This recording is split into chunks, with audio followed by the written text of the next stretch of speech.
Allô YouTube!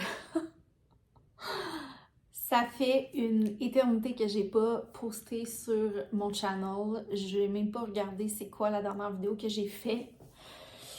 J'ai vraiment décidé sur un coup de tête que je faisais cette vidéo-là, puis ça fait des mois, voire vraiment longtemps, que je me dis que je vais réouvrir ma chaîne YouTube, que je vais recommencer à poster, mais je publie tellement régulièrement sur, je sais comme plus regarder, je publie tellement régulièrement sur mon compte Instagram, sur mon compte Facebook, c'est vraiment là maintenant que je partage mon quotidien. Puis j'ai décidé de venir parler parce que je pourrais même pas faire un recap là, des dernières années de ma vie, mais je pense qu'il y a quand même beaucoup de personnes qui me suivaient ici sur YouTube qui ont migré vers ma plateforme Instagram et qui ont continué de suivre mon journey. Je pense que ma dernière vidéo datait genre de 2020. On était dans le confinement, si je me trompe pas. Beaucoup de choses se sont passées depuis.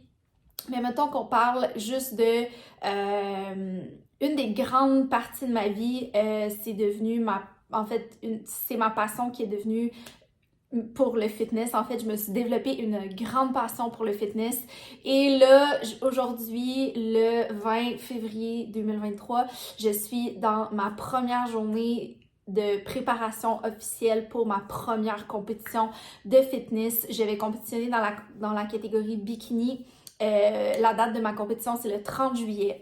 Puis, je partage vraiment beaucoup de ce processus-là sur mon compte Instagram. C'est vraiment important pour moi de dire absolument tout, autant les bons côtés que les moins bons, parce que je pense que c'est important de ne pas glorifier le bodybuilding parce qu'il y a des côtés vraiment très dark au bodybuilding. Je pense qu'il y a beaucoup de personnes qui trouvent ça cool, ça a l'air cool de faire une compétition de bikini, ça a l'air cool, t'es belle sur le stage, t'es toute bronzée, t'es toute maquillée, mais comme c'est pas un concours de beauté, puis c'est un sport qui est extrême, ça s'appelle du bodybuilding. Le but en fait c'est de bâtir de la masse musculaire et il y a beaucoup d'enjeux à travers ça. Ça fait... Mettons que je vous fais un petit recap de ma vie depuis que j'ai arrêté. Bon, vous le savez peut-être ou vous le savez pas, aujourd'hui, en fait, cette semaine, là, la semaine passée, je me souviens pas, ça a fait 4 ans que j'ai commencé ma remise en forme.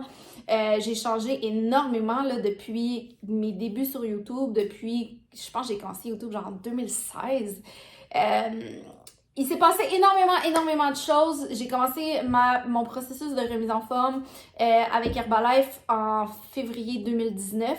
J'ai perdu 30 livres mon premier mois. Pas mon premier mois. Les premiers 6 mois. Et ensuite de ça, j'ai commencé à m'entraîner. Je ne m'étais pas entraînée du tout durant ma perte de poids. C'est vraiment pas quelque chose qui m'attirait. C'est vraiment pas quelque chose que je voulais faire. Puis j'avais même dit, moi, je veux pas m'entraîner. Donc, c'est pour ça qu'Herbalife, ça fonctionnait bien pour moi parce que on me donnait les outils vraiment avec ma nutrition. Puis j'étais comme... Tu sais, j'ai vraiment focusé sur ma nutrition et je ne voulais absolument pas m'entraîner. Ça me terrifiait puis ça me tentait vraiment pas. Octobre 2019, j'ai commencé à m'entraîner. Je savais absolument pas par où commencer. Je me suis vraiment lancée avec des amis. J'allais au gym. Je me suis ouvert un compte dans un gym. Et c'était la première fois de ma vie que j'y allais de façon régulière parce que j'avais déjà payé des abonnements au gym avant sans jamais les utiliser. Et après ça est venu les confinements. Je me suis pris un coach pour un entraînement privé, donc pas privé comme en personne, mais pour me faire un plan d'entraînement, me faire un plan alimentaire parce que là, je voulais comme pousser mes objectifs plus loin. Là, on parle de 2021, début 2021. Puis en plus, avec la fermeture, ouverture des gyms, avec les confinements et tout, ça devenait comme vraiment pas évident. J'ai vraiment commencé à triper sur l'entraînement 2021. J'allais au gym, mais j'étais quand même vraiment terrifiée, j'avais vraiment peur, je connaissais pas les machines, j'avais l'impression que tout le monde me jugeait, que tout le monde me regardait. On pourra en reparler de ça, où j'en parle souvent aussi de mon parcours justement sur mes plateformes, parce que c'est important pour moi que les gens comprennent qu'on est tous partis du début, on a tous eu peur de quelque chose au début. Les gens qui me disent « Ah, j'ai peur d'aller au gym », moi aussi j'avais peur d'aller au gym, je sais pas. Tu sais, les gens qui me disent « Ah, je sais pas comment m'entraîner », moi non plus je savais pas comment m'entraîner. 2021, j'ai trouvé ça vraiment difficile avec l'ouverture, la fermeture des gyms parce que là, je commençais à me sentir à l'aise dans un gym, je commençais à aimer l'entraînement, je voyais mon corps changer.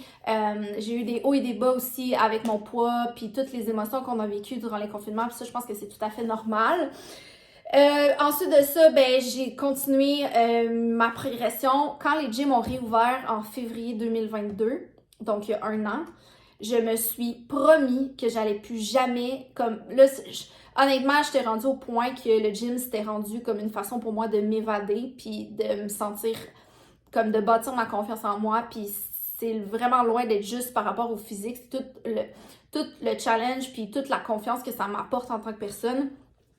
Puis février 2022, j'ai commencé à aller au gym à 5h le matin. Je me suis promis que j'allais vraiment être régulière, que j'allais vraiment prendre ça au sérieux, puis que j'allais... Tu sais, on venait de passer 2 ans on and off où je pense que tout le monde a trouvé ça difficile sur certains aspects. Puis là, moi, je me suis dit, c'est comme ma revanche.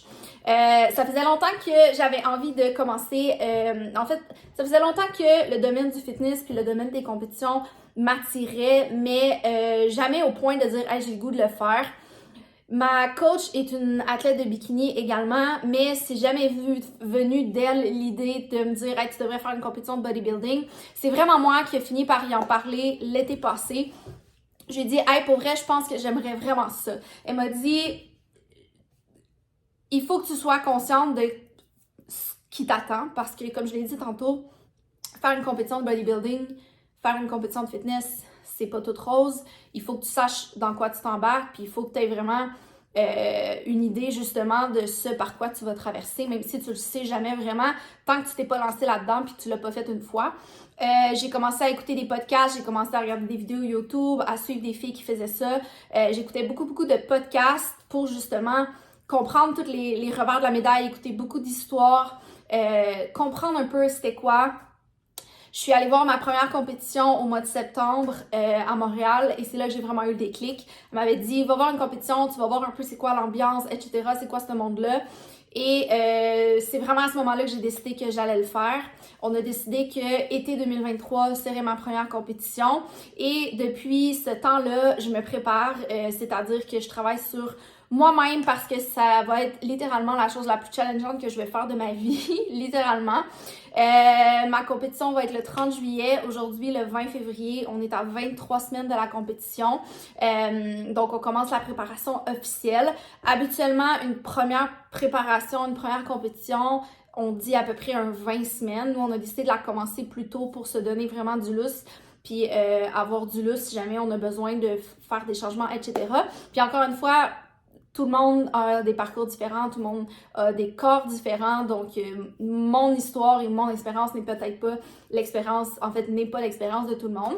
Mais dans les derniers mois, j'ai fait beaucoup de travail sur moi-même, sur ma gestion du stress, ma relation avec l'alimentation, ma discipline, ma routine du sommeil. Puis ça, c'est toutes des choses qui sont extrêmement importantes, à mon avis, d'avoir des bases qui sont très solides dans tous ces aspects-là avant de justement se lancer là-dedans. Parce que justement, comme là, en ce moment, ça commence, tu sais, ça va devenir de plus en plus difficile.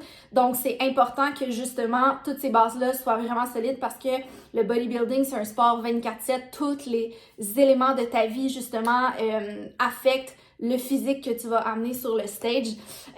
Et comme je l'ai dit, là, c'est vraiment spontané que j'ai décidé de comme ouvrir cette vidéo-là puis décider de le faire parce que tantôt, je faisais un live sur mon Instagram puis je me suis dit, j'ai tellement une belle plateforme sur mon YouTube puis j'avais tellement quelque chose justement que j'aimais partager. Je ne suis plus la même personne que... Je pense que j'ai arrêté les vidéos en, je sais pas, 2017, 2018.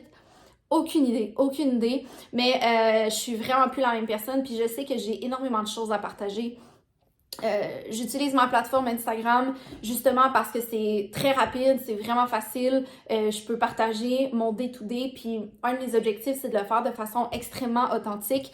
Donc, si tu viens sur mon Instagram, si tu regardes mes stories, tu vas vraiment avoir moi au quotidien qui te parle quand c'est tough, mais qui te parle quand c'est comme aujourd'hui, c'est vraiment une bonne journée. Je me sens high, je me sens extrêmement excitée. Mais la semaine passée, je trouvais ça plus difficile, puis j'en parle. C'est important que ce soit à cause de ma compétition, que ce soit le bodybuilding ou que ce soit simplement pour une perte de poids ou juste la vie en général, tu vas face des challenges. Donc, c'est tout à fait normal d'avoir des moments, d'avoir des hauts, d'avoir des bas, de devoir show up parfois avec discipline.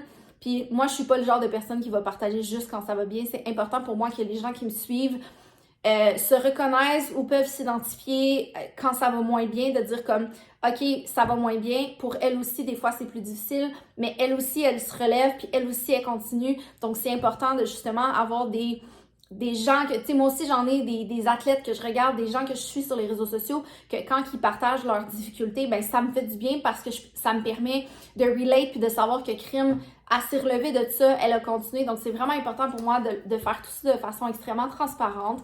Donc, voilà, YouTube a beaucoup changé aussi dans le sens où c'est plus du tout ce que c'était depuis les dernières années. Puis, je me permets de juste comme venir dropper une vidéo comme ça, de pas faire de montage. Je sais pas si c'est une bonne idée ou pas, on verra bien. Mais ma priorité en ce moment, c'est vraiment le focus sur mes autres réseaux sociaux. Mais je me suis dit, why not? J'ai tout le temps eu cette plateforme-là et je me suis dit, pourquoi pas l'utiliser? Donc, voilà. Si jamais le sujet de la compétition, du bodybuilding, du développement personnel, parce que j'ai tellement de choses que je peux dire, comme parce que j'ai tellement appris dans les dernières années et je continue d'apprendre. Si jamais c'est des sujets qui vous intéressent, laissez-moi dans les commentaires, on peut échanger, je peux avoir des nouvelles idées. Et surtout, venez me suivre sur mon Instagram, Ellie Boulet, comme ça, vous allez pouvoir suivre vraiment toute ma préparation au jour le jour, de façon extrêmement authentique. Donc voilà, sur ce, je vais vous souhaiter une belle journée, puis who knows où est-ce que ça va pouvoir nous mener toute cette belle aventure des réseaux sociaux.